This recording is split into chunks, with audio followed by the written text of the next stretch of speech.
Sphère du purpose et le gift du purpose.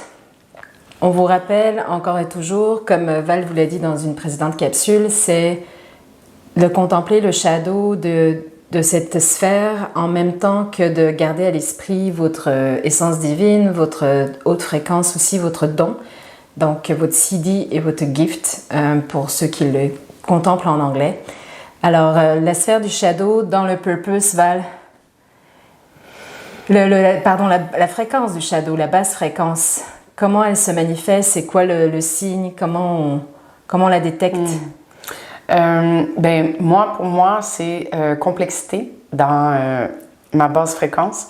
Fait que pour moi, c'est assez facile de voir quand ça se manifeste. En fait, c'est dès que c'est pas fluide, pour moi, dès que j'essaie de contrôler, dès que je fais pas confiance, parce qu'en fait, la destinée, c'est vraiment de faire confiance que the universe has your back, always. Et puis dès que on s'en va de là, en fait, puis qu'on pense, nous, qu'on connaît mieux, ou on va faire mieux, ou que ça va pas assez vite, ou ce genre de choses-là. Donc là, ça veut dire qu'on ne fait pas confiance au flow. On ne fait pas confiance qu'on est toujours divinement guidé. Puis ça, pour moi, c'est l'ancrage numéro 1 qui me dit « Ah, là, je suis pas à bonne place. » là. Puis la basse fréquence, moi, comment je la contemple de plus en plus, c'est de me dire c'est ma fréquence mentale. C'est la fréquence de mon mental qui pense mieux savoir, parce que mon mental m'a dirigé ou m'a géré pendant bien des situations de survie. Mais quand on se place dans un espace de sécurité intérieure, puis quand on se place dans un espace de se dire que notre corps sait, notre corps ressent là où il doit être, comment il doit être, qu'est-ce qu'il doit faire, là, c'est plus le mental qui dirige, c'est vraiment le mental qui se met au service d'observer comment le corps réagit. Et c'est dans la fréquence de l'ombre de la sphère de la destinée. Je vais y arriver en arrêtant de faire du Fringlish. Donc, la basse fréquence de la sphère de la destinée, c'est vraiment, on la remarque quand on réagit à quelque chose. C'est vraiment une réaction à une expérience qui nous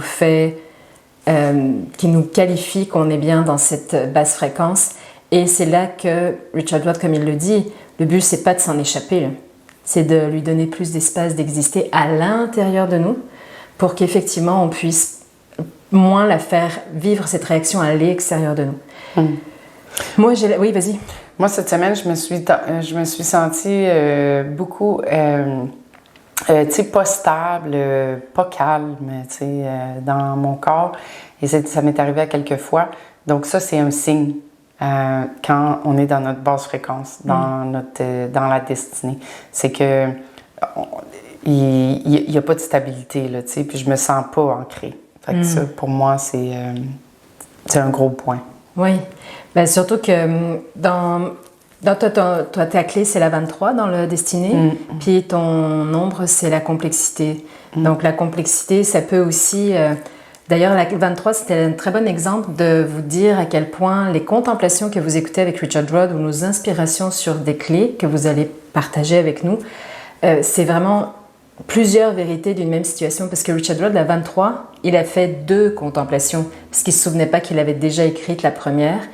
Puis il les a relus les 2, puis les 2 faisaient encore du sens. Puis c'est vrai que quand on lit les 2 versions de sa contemplation de la même clé, on réalise qu'il y a une ligne directrice, il y a quelque chose qui fait encore du sens. Donc, encore une fois, il nous encourage et c'est ça qui fait la beauté de cet outil, c'est qu'il nous encourage à revenir à notre interprétation, notre contemplation.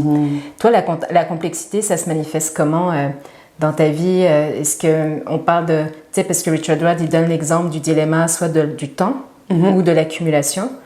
Toi, ça s'est manifesté avec l'un de ces 2 dilemmes ou avec une autre observation? En fait, pour moi, la complexité, c'est de pas être dans le flow, de vouloir trop parler, trop faire, trop. Fait que, pour moi, c'est directement lié. Puis effectivement, le timing, c'est de parler, mais quand c'est pas le bon temps, ou de faire quand c'est pas requis. Tu sais, ce genre de choses-là, là, de bien balancer. Puis c'est toujours aussi de contempler le shadow avec le sentiment, avec le background, l'idée que on n'a rien à faire à part juste voir comment ça se manifeste, puis regarder les mots, tu sais, entendre les mots dans notre tête qui sont notre clé. Donc, tu prends, moi, je prends les 3 mots de ma clé de destinée, et puis c'est comme ça que je vais contempler. C'est que durant les situations de la semaine, je vais me regarder faire avec ces 3 mots-là, et puis ça va me guider, tu sais, où je suis, basse fréquence, haute fréquence, est-ce que j'ai eu une épiphanie avec mon CD, ce genre de choses-là. Moi, dans cette sphère de la destinée, j'ai la clé 11. La clé 11, c'est celle qui part de l'obscurité et qui s'en va vers la lumière avec le don de l'idéalisme. L'idéalisme, moi, je le traduirais, je vous le dis tout de suite, par le symbolisme, mais ça, on s'en reparle dans une autre capsule. Mais je gardais ça quand même à l'esprit en contemplant l'obscurité, parce que ce que Richard Rudd transmet comme dilemme dans cette... Puis c'est important, si vous pouvez vous procurer le livre des 64 clés génétiques, de lire et d'écouter, même quand dans ces audios, qu'est-ce qu'il partage comme dilemme. Parce que le dilemme, moi, c'est là qui m'aide. Parce que dans le shadow, dans la basse fréquence, dans l'ombre de cette clé 11, moi, mon dilemme, c'est de croire au lieu de savoir.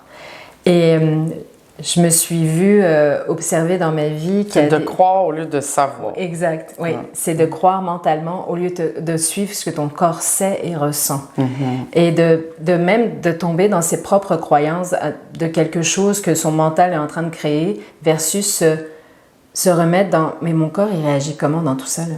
Parce que le corps, il sait, il a comme une intelligence qui lui est propre et qui est donc connectée à ce flot de la vie. Et donc, moi, dans cette obscurité, quand je cherche à croire, mettons, ça m'est arrivé, même avec ma chère associée, de lui poser une question, puis d'entendre sa réponse, puis là, de me dire, mais mon corps ressent une autre fréquence, puis là, de lui dire, finalement, regarde, je ne veux pas croire ce que tu me dis, pas parce que... Je sens que tu as une bonne intention de bien communiquer une info, mais mon corps, il sent que tu n'es pas pleinement, convaincu de la réponse que tu es en train de me donner. Donc, l'idée, ça va être de plus te permettre de te donner de temps. Puis là, je lui disais, regarde, on prendra une décision plus tard. Parce que plus tard, tu vas probablement revenir avec plus d'intensité et mon corps percevra cette décision-là. Puis, effectivement, on l'a expérimenté à quelques reprises. Plus tard, je reposais la question, elle était plus alignée, puis là, hop, c'était le bon moment de prendre une décision. Donc voici dans le pratico-pratique comment moi j'utilise cette clé d'obscurité qui me permet de ne pas me laisser influencer juste par ce qui se passe dans ma tête, mais de vraiment revenir au corps. Encore une fois, c'est une sphère sur la physicalité. Oui, c'est ça, c'est vraiment dans le corps. Oui. Est-ce qu'on aurait d'autres choses à compléter sur cette sphère-là en basse fréquence? Je pense que c'est pas mal ça. Donc, encore une fois, bonne contemplation.